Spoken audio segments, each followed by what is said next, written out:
Isa, yo lo que veo es que estamos dentro de dos opciones que tenemos que elegir. En política no hay silla vacía y tenemos que optar de alguna manera. Ahora, frente al tema económico y sanitario, ambos no presentan claramente su fórmula de desarrollo o sus planteamientos, ¿no? Los planteamientos que van a desarrollar para luchar contra el coronavirus y para reactivar la economía. Lo que sí más me preocupa es que Pedro Castillo no la tiene tan clara. Más clara la tiene de alguna manera Keiko Fujimori, ¿no? Con algunas pinceladas generales dentro de ese esquema. Entonces, yo lo que veo es que la ciudadanía y los medios de comunicación exijan planteamientos claros sobre este tema. Eso es lo que nosotros debemos pedir como opinión pública, para que tanto Keiko Fujimori como la otra opción que representa Pedro Castillo puedan dar los planteamientos necesarios. La política no es necesariamente una política emotiva, que lo que estamos viendo actualmente es esa, en campaña electoral, en esta segunda vuelta, ¿no? En la que se da a conocer los antis respectivos, ¿no? Pero si hablamos de emociones, las emociones sin ámbito, si fuera del ámbito político, decisiones que hayamos tomado por emoción nos llevan a malas consecuencias.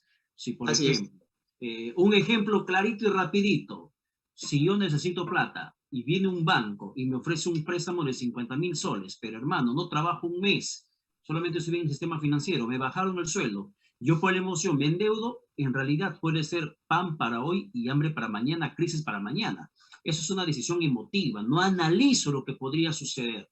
Y es lo que podría pasar en el país si tomamos decisiones emotivas. No puedo definir yo en mi posición, Alan, ni siquiera como periodista, sino como peruano, cuál es la mejor opción que tenemos, porque honestamente ninguno convence en la propuesta que está planteando para el país de cara no al bicentenario, sino a la recuperación de este enfermo llamado Perú, enfermo económicamente, enfermo en tema sanitario, capacidad de respuesta, enfermo en el tema de educación, enfermo en el tema social, enfermo en el tema de empleabilidad, de informalidad que sobrepasa el 80% a consecuencia de la pandemia. Es un enfermo casi terminal y necesitamos alguien que pueda liderar, indistintamente si sea Pedro Castillo o sea Keiko Fujimori para esa segunda vuelta. Sí, efectivamente. Yo, por unas consultorías que siempre realizo sobre temas educativos, la vez pasada estuve hablando con una consultora importante en la que un economista me decía, nadie habla dentro de los candidatos, refiriéndose a la primera vuelta, todos, sin excepción, desde el cuánto por ciento del PBI es que un país logra reducir pobreza, generar empleo, ¿no? Y reducir las desigualdades, es básicamente 4%, a partir de reducir la pobreza y la desigualdad en un país. Ningún candidato habla de ese tema, porque si uno va a generar una serie de bonos o una serie de gasto social alrededor del enfoque que se le va a dar a la pandemia y de gastos en salud, hay que ver de dónde va a salir el dinero, cómo vamos a generar ingresos en el país. Y sobre eso no hemos escuchado más que solo, por un lado, estatización o nacionalización de las industrias, y por el otro lado, cosas muy generales con respecto a la economía. Como le vuelvo a indicar, si hay una cuestión muy sensata y muy racional de cómo hacerlo, primero es ver desde qué porcentaje del PBI podemos llegar a realizar todo eso, en qué sectores estratégicos del país debemos nosotros en este momento, como por ejemplo el cobre, que todos los países avanzados, en este caso China, y también los Estados Unidos están requiriendo. Esas son las medidas que de alguna manera generan un Alan, si podrías activar tu micrófono que se desactivó automáticamente, entiendo. Ya, ahora sí. Pero a ver, entiendo lo que nos estás explicando.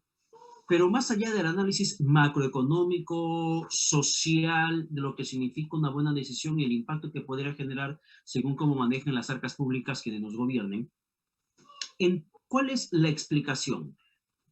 que puedas tú encontrar cuando todas las encuestas apuesten en que en el sector económico D y E, que son los de pobreza, pobreza extrema, apuestan a un cambio radical? ¿Realmente esto es consecuencia de la derecha que gobernó, que generó pobreza? ¿Es una consecuencia de la crisis de candidatos políticos que tenemos, que no saben ni gobernar, no saben ni dónde están parados cuando terminan siendo elegidos? ¿Es consecuencia de una ideología o de clase política? ¿A qué se debe que el D y E sobre todo están siempre apostando por decisiones radicales de cambio en el país? Perdón, hay una serie de factores que se mezclan. La primera es la cuestión de que la oferta política, yo prefiero llamarlo así que clase política, porque los que tenemos desde el año 2001 hasta el día de hoy, la mayoría son independientes que no provienen o no son profesionales de la política, vienen desde otro ámbito, desde otro sector, muy a diferencia, por ejemplo, como lo que sucede en otros países, los independientes son profesionales de la política. Eso para empezar, ¿no? Lo segundo es entender que lo avanzado hasta el año 2011 con respecto a reducción de la pobreza, que fue del 50 al 30%, y que después de que llegó Ollantumala se redujo aproximadamente en un 7%, no se continuó en las otras gestiones.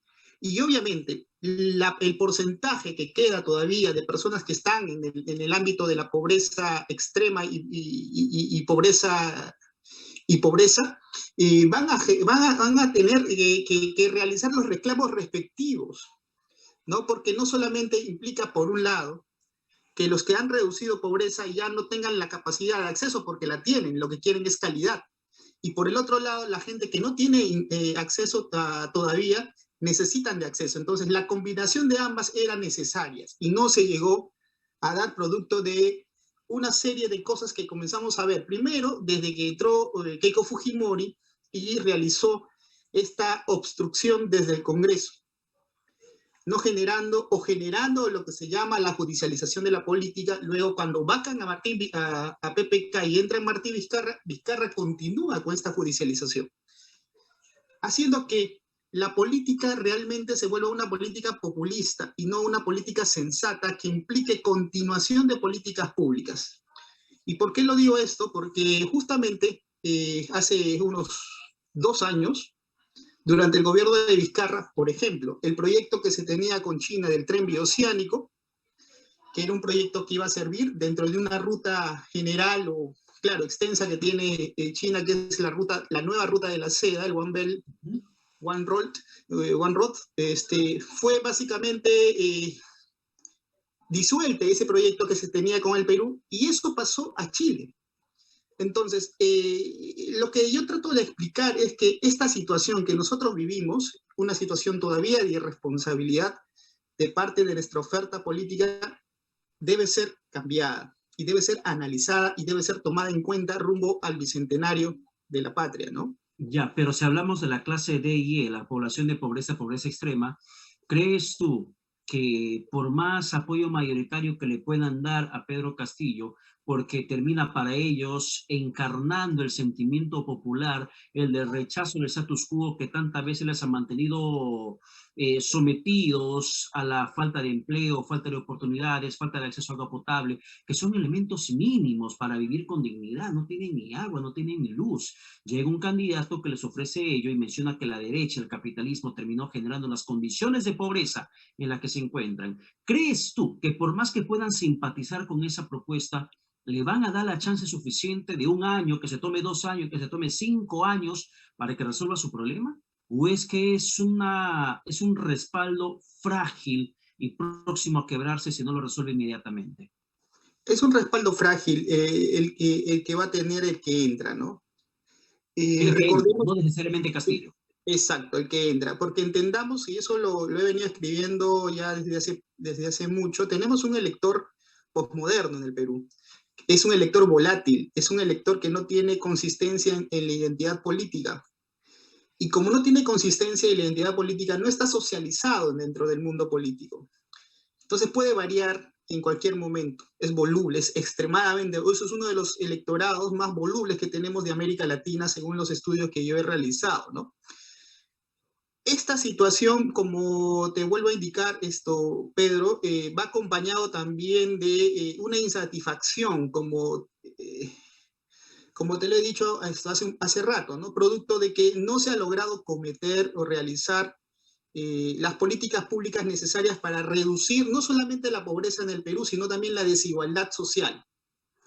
Entonces, esto genera que el modelo ha tenido sus fallas, y evidentemente ha tenido sus fallas, producto de esta no clase política, sino de esta oferta política que no ha cumplido su rol, un rol importante que debe cumplir, que es canalizar las demandas en todo sentido de la palabra, social, cultural y económico, ¿no? Eso es lo que yo te podría decir con respecto a por qué el elector, los sectores C, D y E optan en este momento por un candidato radical como es Pedro Castillo, ¿no? Pedro Castillo expresa eso, él no habla bien, no es un político que habla bien, y es algo que también yo he investigado producto de mi tesis. Yo cuando hice mi tesis en el norte del Perú, mi tesis de maestría, yo tuve una pregunta, ¿no? Si la política al estilo Acuña había triunfado, ¿no? Y me di con la sorpresa de que en Cajamarca había pues una resistencia dentro de una forma tradicional todavía de hacer política, que era la que representaba en ese momento Goyo Santos, que había ganado en 2 elecciones y tenía para ese momento un relativo éxito electoral. Esa misma situación es la que representa Pedro Castillo. Pedro Castillo representa al rondero campesino, que no es un rondero pobre, sino que es un rondero que es cafetalero, que produce cacao y que produce otras cosas, y que genera la posibilidad de que para hacer política tenga tiempo y capacidad de movilizar gente. Y por otro lado expresa la figura Pedro Castillo, que en su momento lo representó también Gregorio Santos, la del profesor sindicalizado, vinculado al magisterio, pero no al magisterio, no al SUTEP de Lima, no al SUTEP de la derrama magisterial. Pedro Castillo representa al SUTEP provincia, SUTEP regiones lo llama, ¿no? Y en el SUTEP regiones ha logrado pues vincularse él, su figura misma, a la del político de base. Él no pertenece a los ronderos de la élite, sino pertenece a los ronderos de base y pertenece a la vez a los sectores de los profesores sindicalizados de base. Esto le ha generado que esta situación tradicional que no se va todavía del país, le genere en provincias, en San Martín, en el centro del Perú con su aliado Vladimir Cerrón, y en casi todo el sur del país, incluido Tacna, un voto importante a Pedro Castillo, ¿no? Entonces yo creo que por allí habría que ver, aparte de la insatisfacción que hay sobre el modelo, ¿no? La cuestión de cómo ha sido su forma de organizarse de Pedro Castillo, ¿no? Pero eso también termina desbaratando aquella creencia que creo que era más una leyenda urbana, el hecho de que solamente la clase pobre, la pobreza, los que viven en pobreza, pobreza extrema, son los que apoyan a Alberto Fujimori o apoyan al Fujimorismo por las obras que hizo en el lugar, por el puesto de salud que ha construido, por el puentecito que ha implementado, por la carretera que ha hecho, por la escuelita que también ha construido en el tiempo de Alberto Fujimori. Muchos decían que solamente los que están en pobreza extrema apoyan a Alberto Fujimori, o a Keiko Fujimori, por el legado de su padre. Sin embargo, ahora vemos que no siempre ha sido así. Sí, ahora, he estado viendo pues las estrategias de cada uno en torno al posicionamiento que deben tener dentro del electorado, no solamente conectado, que es básicamente la de la costa norte y Lima y hasta Ica, sino también con el otro Perú, que es el Perú de las regiones. En ese sentido, Keiko ha respondido frente al bajo porcentaje que hasta este momento está teniendo de apoyo electoral, en preferencias mediante las encuestas, y ella ha llevado no solamente un discurso, sino que está usando ahora el tractor, mientras, mientras Castillo está usando el caballo, ella está usando el tractor. Y está movilizando formatos tradicionales vinculados a lo de su padre, para poder así capturar el mismo voto que tiene actualmente Pedro Castillo. los dos disputan ese tipo de votos, ¿no?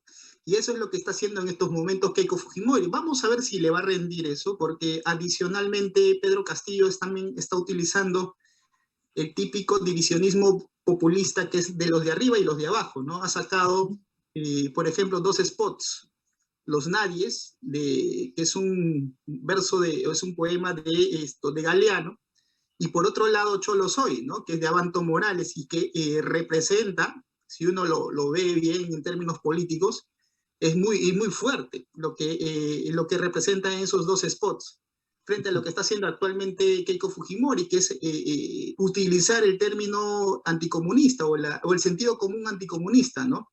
De Que sí apelar al pega, temor. pero mucho más pega en términos de marketing político, algo que te relaciona a la música que el miedo, ¿no? Claro, desata mucho más sentimiento y mucho más Exacto. identificación en un país tan exclusivo y no precisamente inclusivo. Alan Salinas, gracias por la comunicación. Que tengas buen domingo. Muchas gracias, Pedro, por la invitación. Hasta cualquier momento. Bien, muchísimas Buenas gracias. tardes.